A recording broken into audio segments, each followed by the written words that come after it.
بسم اللہ الرحمن الرحیم۔ صحیح بخاری حدیث نمبر 4۔ آپ صلی اللہ علیہ وآلہ وسلم نے وحی کے رک جانے کے زمانے کے حالات بیان فرماتے ہوئے کہا کہ ایک روز میں چلا جا رہا تھا کہ اچانک میں نے آسمان کی طرف ایک آواز سنی اور میں نے اپنا سر آسمان کی طرف اٹھایا، کیا دیکھتا ہوں کہ وہی فرشتہ جو میرے پاس غار حرا میں آیا تھا وہ آسمان و زمین کے بیچ میں ایک کرسی پر بیٹھا ہوا ہے۔ میں اسے ڈر گیا اور گھر آنے پر میں نے پھر کمبل اوڑھنے کی خواہش ظاہر کی۔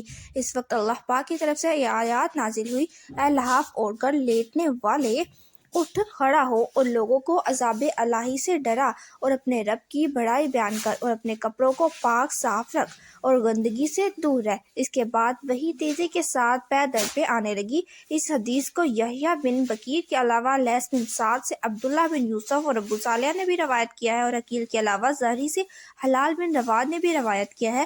یونس اور محمد نے اپنی روایت میں لفظ وادہ کی جگہ بوادرہ نقل کیا ہے۔